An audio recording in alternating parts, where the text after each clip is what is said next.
Most people never think about what they eat before bed and what it does to their eyes while they sleep, and I understand that. You brush your teeth, maybe watch a little television, and that is it. But here is what I need you to know right now, before we go any further. Your eyes are working all night long, repairing, regenerating. And the food you eat in those final hours before you close them is either helping that process or quietly working against it. That is not a scare tactic. That is what 30 years of clinical ophthalmology has taught me. My name is Dr. Mae Jemison.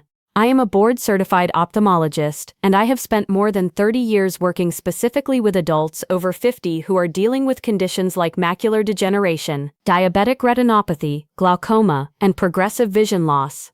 What I have learned in those 30 years, confirmed in my clinic every single week, is something most patients never hear until the damage has already started. Stay with me, because what I am about to share with you is the kind of information I give my patients inside the office. Information most people never get the chance to hear before it is too late. Let me explain something about your eyes first, because this is going to make everything else make sense. Most people think of vision loss as something that happens slowly and obviously, like a light gradually dimming. But that is not how it works. The structures inside your eye, the macula, the retina, the tiny blood vessels that feed every layer of tissue back there, those structures are doing their most important repair work at night, while you are asleep.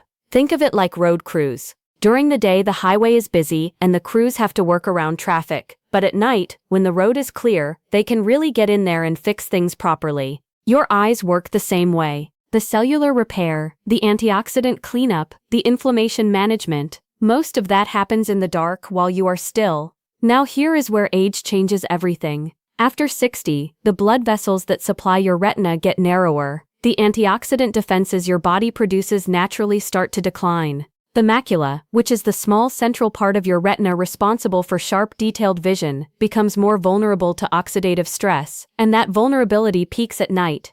So what you eat in those hours before bed is either giving your eyes the raw materials they need to repair themselves, or leaving them without what they need. And that difference, accumulated over months and years, is one of the most underappreciated drivers of age-related vision decline that I see in my practice. So let me get to the fruit. And I am going to walk you through exactly why it works, what it does inside your eye, and how to use it correctly, because timing and amount actually matter here. Most of my patients assume that when it comes to eye health, carrots are the gold standard.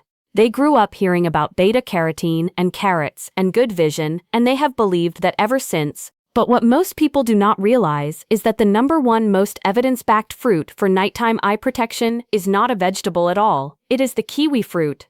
Small, green, slightly tangy, and one of the most nutrient-dense foods you can put in your body in the evening hours. And the research behind it is not small. It comes from multiple peer-reviewed studies and has been validated by data referenced by the National Eye Institute, which is part of the National Institutes of Health. Here is what kiwi actually does inside your eye. The retina contains 2 specific carotenoids that your body cannot produce on its own, lutein and zeaxanthin. Think of these 2 compounds like the polarized lenses on a good pair of sunglasses. They sit directly in your macula, and they filter out damaging high-energy light. They neutralize free radicals, which are essentially the oxidative debris that builds up from daily light exposure and normal cellular activity. And they protect the photoreceptor cells in your retina from breaking down. Kiwi fruit contains both lutein and zeaxanthin, and it delivers them in a form that your body absorbs exceptionally well. Better than most supplements, better than most other food sources. That bioavailability, meaning how much your body actually uses versus how much passes right through, is what makes kiwi stand out. But there is more. Kiwi also contains one of the highest concentrations of vitamin C of any fruit you can find in a regular American grocery store, higher per gram than oranges, higher than strawberries, and vitamin C is directly involved in protecting the lens of your eye from clouding, which is exactly how cataracts develop. According to research supported by the National Eye Institute, people with higher dietary intake of vitamin C have a significantly lower rate of cataract development compared to those with low intake. A large longitudinal study found that high vitamin C intake was associated with a 33% lower risk of cataract progression. That is not a small number, 33%. And the lens of your eye is one of the most vitamin C-dense structures in your entire body, which tells you exactly how much it depends on that nutrient to stay clear. I want to pause here for a moment and ask you something directly. Have you noticed any changes in your vision in the last year or two? Blurriness that comes and goes, difficulty reading in dim light, colors that look slightly less vivid than they used to. If any of that sounds familiar, even slightly, go to the comments right now and type the word yes, just that one word. I read every single comment on this channel, Now let me tell you about a patient of mine. Her name is Carol. She was 67 years old, a retired librarian from Ohio, and she came to see me about 2 years ago because she had noticed that her night vision was getting noticeably worse. She was having trouble driving after dark. She told me, "Doctor, I just figured it was age. I thought this was just what happens." She was eating well by most standards. But when I asked her about her evening routine, what she ate in that window before bed, her diet was essentially empty of the specific nutrients her retina needed for nighttime repair. Her macular pigment density, which I can measure directly, was low. Her antioxidant intake in the hours before sleep was nearly zero. We made one specific change: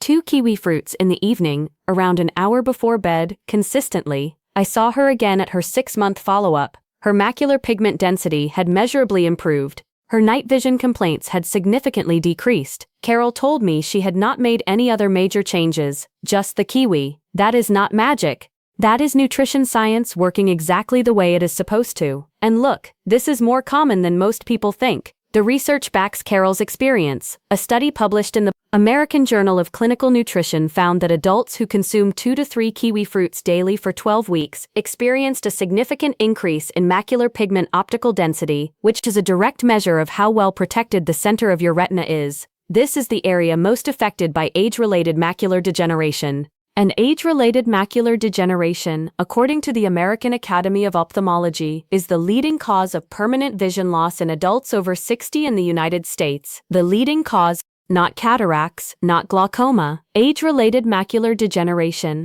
And one of its most modifiable risk factors is oxidative stress, the exact thing that lutein, zeaxanthin, and vitamin C directly combat.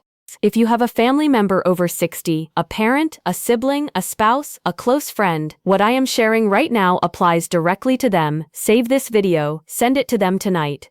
Because vision loss in this age group is rarely sudden, it creeps in slowly over years, and the window where nutrition can genuinely make a difference is long before any symptoms become obvious. That window is right now, for most of the people watching this. Let me tell you the second reason kiwi before bed is specifically better than kiwi at any other time of day, because this part surprises most of my patients. Kiwi contains a natural compound called serotonin, and serotonin in the evening helps regulate sleep onset and sleep quality. Why does that matter for your eyes? Because deep sleep, particularly the deeper stages, is when intraocular pressure, which is the pressure inside your eye, naturally fluctuates. In people with glaucoma or glaucoma risk, nighttime pressure spikes are a known driver of optic nerve damage. Better sleep quality means more stable pressure regulation through the night. It also means your body spends more time in the restorative phases where cellular repair actually happens. So the kiwi is not just feeding your retina directly, it is also improving the conditions under which your eyes do their nightly repair work. That is a 2-for-1 benefit that almost nobody talks about. Think of someone you know right now. A neighbor, a close friend, someone in your family, someone who has been complaining about their vision lately and just chalking it up to getting older. Send this to them today. That one action could genuinely matter for their eyesight. If this gave you something useful today, and I believe it did, share it. There is someone in your life right now, a husband, a wife, a sibling, someone you love who is over 60 and has never heard this. Send it to them. That one tap could protect something they cannot get back once it is gone. Tell me in the comments, have you ever tried kiwi for your eye health? Or is this the first time you are hearing about this connection? I want to know. I read every single comment, every one. Next week I am going to show you the 5 specific warning signs your eyes are sending you right now that almost nobody recognizes as early vision loss. Signs that appear months, sometimes years, before any diagnosis. It is information most people never get outside of a specialist's office. Hit subscribe and turn on the bell. Because if today's video mattered, next week's is going to matter even more. And before I go, everything I shared today is general medical information based on published research and my clinical experience. It does not replace your personal medical care. Before making any changes, please speak with your own doctor. They know your history, they know your body. And that conversation, informed, direct, and unhurried, is exactly where good medicine begins.